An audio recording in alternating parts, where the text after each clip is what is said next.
శ్రీ సచ్చిదానంద సద్గురు సాయినాథ్ మహారాజ్ की जय। सद्गुरु श्री साईनाथुनि शरद बाबूजी की जय।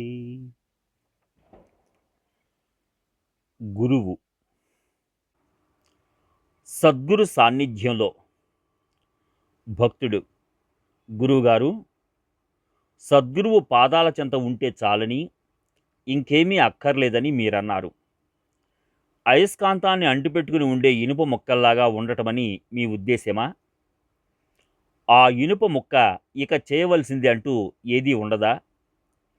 భౌతికంగా గురువు సాన్నిధ్యానికి దూరంగా ఉంటూ, హృదయంలో గురువును స్మరిస్తూ, ఆయన గురించి ఆలోచిస్తూ ఉండేవారి విషయంలో కూడా ఇది వర్తిస్తుందా?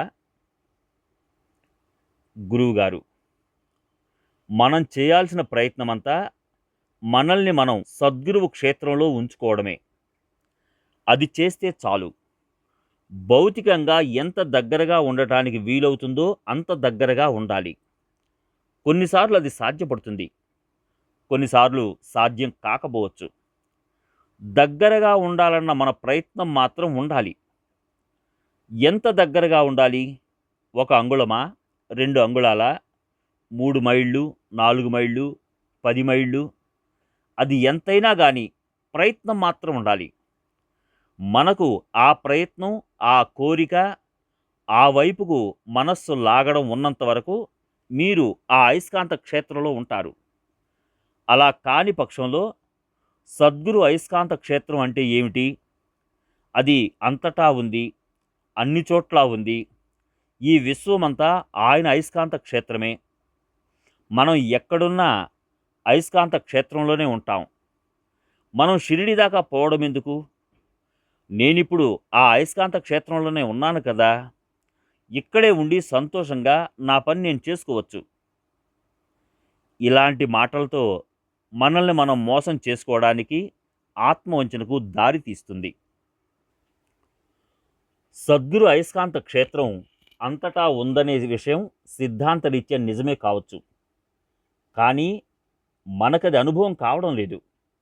కారణం ఏమిటంటే మనం తుప్పు పట్టి ఉన్నాం. మనం కేవలం ఇనుప ముక్కలం మాత్రమే కాదు, తుప్పు పట్టిన ఇనుప ముక్కలం. మనకు అంత సున్నితత్వం లేదు. కాబట్టి మనం ఆయనకు దగ్గరగా, చేరువగా ఉండాలి. కాబట్టి మన వైపు నుండి మనం ప్రయత్నం చేస్తాము. కొన్నిసార్లు తప్పనిసరి పరిస్థితులలో అది సాధ్యం కాదు. అలా అప్పుడు మనం వెళ్ళాలని చేసే ఆ ప్రయత్నం చాలు. మనస్సు అలా లాగబడుతుందా లేదా అన్న కోరికే మనం నిజంగా సద్గురు క్షేత్రంలో ఉన్నామా లేదా అనే దానికి చిహ్నం. ఆ ఆకర్షణ, ఆ కోరిక, ఆ పరితాపం ఉండాలి. అది ఉన్నంత మేరకు మీరు సద్గురువుతో అనుబంధం కలిగి ఉంటారు. సాన్నిధ్యం అంటే ఇక్కడ ఇలా దగ్గరగా కూర్చోవడం అని అనుకున్నట్లయితే మీరు అసలు విషయాన్ని మర్చిపోయినట్లే. బాబా చెప్పింది కూడా అదే. ఎవరైతే నన్ను 5.5 అడుగుల రూపం అని భావిస్తారో వారు నన్ను అసలు గుర్తించనట్లే అన్నారు. మనకు ఆయన సాన్నిధ్యాన్నిచ్చే ఆ సన్నిధిలో ఉండాలన్నది మన కోరిక. మనం దానిని పొందుతామా లేదా అన్నది వేరే విషయం. మనం ఆ ప్రత్యక్ష సాన్నిధ్యంలో ఉంటే మాత్రం ఆ ఫలితాన్ని పొందుతాము. భక్తుడు, గురుగారు, మాకు మేలు జరుగుతుందని, మాలో మార్పు తెస్తుందని తెలియడం వలన మేము సద్గురు దృష్టిలో ఉండాలి అనుకున్నామనుకోండి.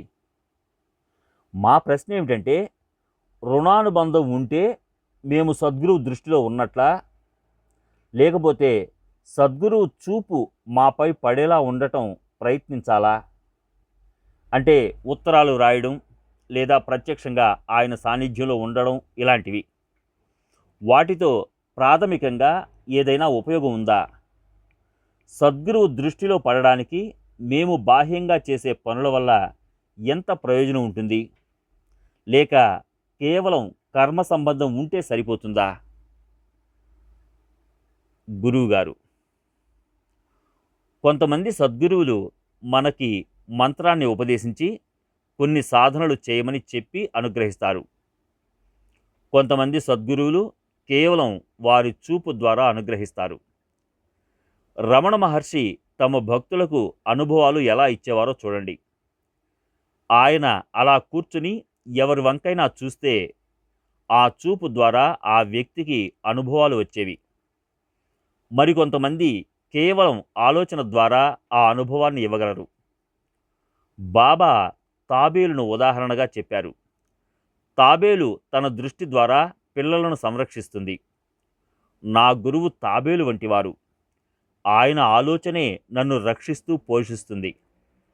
ఆయన నన్ను అలా అనుగ్రహించారు అన్నారు బాబా. ఇప్పుడు మనకు బాబా లాంటి సద్గురువు లభించారు. మీరు ఆయన గురించి ఆలోచిస్తున్నంత వరకు ఆయన మీ గురించి ఆలోచిస్తూ ఉంటారు. ఆయన గురించి ఆలోచనే మనకు చాలు. మీరు ఎక్కడున్నప్పటికీ మీరు ఆయన మీద దృష్టి పెట్టి ఉన్నంత వరకు మీరు ఆయన చేతిలో ఉన్నట్లే. భక్తుడు ఆలోచన.